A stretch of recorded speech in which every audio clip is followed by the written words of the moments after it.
Picture this. It's 1984. I'm a new driver, and I've not yet identified myself as a competent driver. I go shopping with my friend, and I realise that as we're heading home, it's rush hour. The roads are going to be really busy, and it's a busy route that we have to go.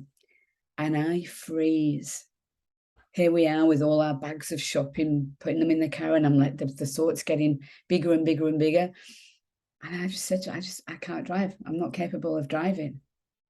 And she looks at me. She said, what? She thinks I'm kidding.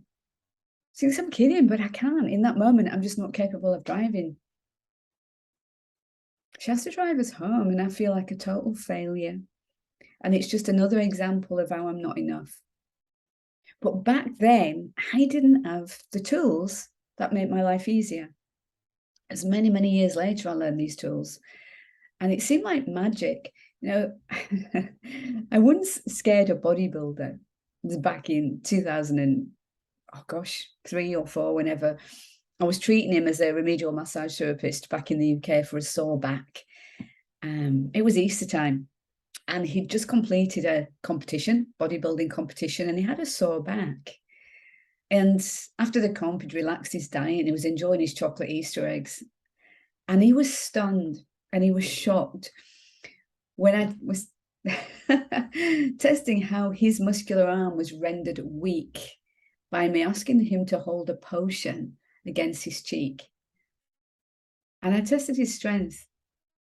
Now he could feel as well as see the evidence, and I could hear the panic in his voice as his ego was dented just a little initially, until I clarified the issue and how his sore back might improve significantly quite quickly by paying attention to what I had to offer. Now, back then, some of my clients lovingly called me a white witch. Some of the techniques that I know and I use on myself are so simple that I forget that many people have no idea how they can feel better quite quickly and feel calm almost instantly. So if you're interested in this process, if you're interested in the process that I used with the bodybuilder, just type curious in the comments below and I'll share the secret. But in the meantime, my intention is to show you another amazingly simple technique to quickly reduce the fear response. Now, it's like, fear's like it's too much energy in our stomach meridian, so it can sometimes feel like butterflies in the stomach. So you know that feeling. So what I want you to do then, so this technique, it's best to do it when you're actually feeling the fear. But the unconscious doesn't know the difference between what's real and what's imagined. And as imagination is a language of the unconscious mind as well, we can take advantage of this power right now, so I can help you learn and experience this simple tool. So I want you to just think about a stressful situation, something when you think about you feel a little bit anxious.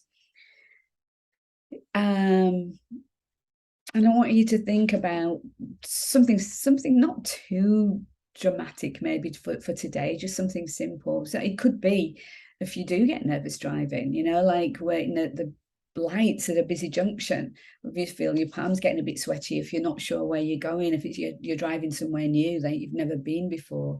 Or it could be when you're waiting in the doctor's surgery, maybe you've got to go for an injection for a vaccination or something. I get that butterflies, that fear, that sort of panicky feeling when I'm waiting to start a running event, which I'm doing next week. But every now and again I do running events, and it's usually it's approaching that time, and I always feel I want to go to the loo, and there's always long queues at the loos at these events, but that's when the nerves kick in for me. It could be anything that's like a performance thing. You might have to do a presentation. It could be something at school, even for your kids. It'd be a really good one to share with your children.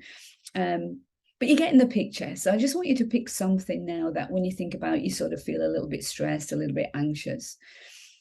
Okay, now what I want you to do is you think about that thing. I want you to just rate it on a scale like 1 to 10. Like 1 means it's not possibly new at all. 10 means when you think about it and you feel it, like me when I'm queuing up for that event, it can feel like about a 7 or an 8. So as you think about that fear now, and it's really important that you just think about one aspect of it, yeah?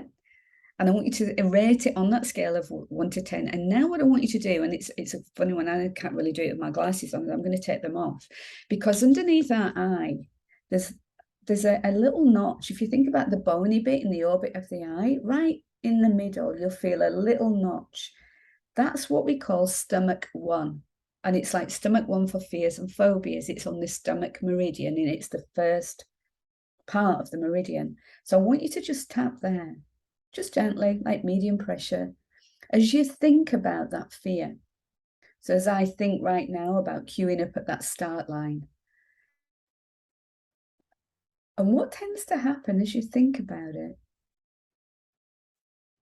is you find it difficult to think about.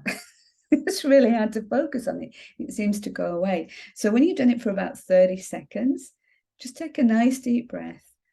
Realize how you find it difficult to focus on. And now I want you to just assess that number. Now, if you're anything like me, it's gone right down, but I've done this so many times. Sometimes it might go down to a 5, maybe it's a 3. But you can do this technique a few times till it gets lower and lower. And it's so simple and it works immediately. You just have to remember to use it in those moments when it's needed. So thank you for listening along. And if you are interested in any more techniques, I will share the secret with the bodybuilder if you just type curious in the comments below, and I'll speak to you all again soon with another technique or tip. Take care.